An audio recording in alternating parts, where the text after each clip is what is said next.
Hello, ഇന്ന് നമുക്ക് പെന്നൊക്കെ വെക്കാൻ പറ്റിയ ഒരു പെൻ ഹോൾഡർ ഉണ്ടാക്കി നോക്കിയാലോ? അതിനാകെ വേണ്ടത് ഒരു A4 സൈസ് ഷീറ്റ് പേപ്പറാണ്. അതിങ്ങോട്ട് എടുക്കുക. എന്നിട്ട് ഈ കാണുന്ന മെഷർമെന്റ്സിലൊന്ന് ഇതുപോലെ ഒന്ന് മടക്കി എടുക്കുക. എന്നിട്ട് എക്സ്ട്രാ വന്നില്ലേ ആ പാർട്ട് ഒന്ന് ഉള്ളിലോട്ട് നല്ലപോലെ ഒന്ന് മടക്കി വെക്കുക. എന്നിട്ട് അതങ്ങോട്ട് എടുത്തിട്ട് നിവർത്തി വെച്ചിട്ട് ഈ കാണുന്ന പോലെ ഇങ്ങനെ ഒന്ന് കട്ട് ചെയ്ത് കൊടുക്കുക. എന്നിട്ട് അതിൻ്റെ അറ്റ ഭാഗത്ത് 1 സെൻറ്റിമീറ്റർ അളന്നിട്ട് ഇതുപോലെ ഒന്ന് വരച്ചിട്ട് അതിലോട്ട് പശ തേച്ച് കൊടുക്കുക. പശ തേച്ച ഭാഗമല്ലേ അത് ഉള്ളിലോട്ട് വരുന്ന രീതിയിൽ ഇതുപോലെ ഒന്ന് ഒട്ടിച്ചെടുക്കുക. എന്നിട്ട് ഒരു പീസ് പേപ്പർ എടുത്ത് ഇങ്ങനെ വെച്ചിട്ട് ഒരു സർക്കിൾ അങ്ങോട്ട് വരയ്ക്കാം. അപ്പോൾ ഇത് കാണുമ്പോൾ വിചാരിക്കാം ആ സൂപ്പർ സർക്കിളാണ് കിട്ടിയത്. എന്നാൽ ഞാൻ സെപ്പറേറ്റ് വരച്ച സർക്കിളാണ്. കാരണം എന്ന് പറഞ്ഞു കഴിഞ്ഞാൽ ഞാൻ വരച്ചപ്പോൾ എനിക്ക് വേറെ ഏതൊക്കെയോ ഷേപ്പാണ് കിട്ടിയത്. അപ്പം നമുക്ക് വേണ്ട സർക്കിളല്ലേ. അപ്പോൾ ആ സർക്കിൾ അങ്ങോട്ട് എടുത്തിട്ട് ഇതുപോലെ ഒന്ന് താഴെ ഒന്ന് വെച്ച് കൊടുത്ത് ഉള്ളിൽ ഒരെണ്ണം വെച്ച് കൊടുക്കണം. എന്നിട്ട് നല്ലപോലെ ഒന്ന് സെക്യൂറായിട്ട് എടുക്കണം.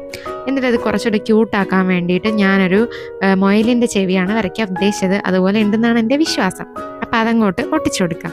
എന്നിട്ട് അതിനൊരു കണ്ണും മൂക്കും ഒക്കെ വരച്ചു കൊടുത്തിട്ട് അതിൽ കുറച്ച് പെന്നൊക്കെ വെക്കുമ്പോഴത്തേക്കും നമ്മുടെ പെൻ ഹോൾഡർ റെഡി ആയിട്ടുണ്ട്. അപ്പോൾ വീഡിയോ ഇഷ്ടപ്പെട്ട് കഴിഞ്ഞാൽ സബ്സ്ക്രൈബും ലൈക്കും കമൻറ്റും ചെയ്യാൻ മറക്കല്ലേ.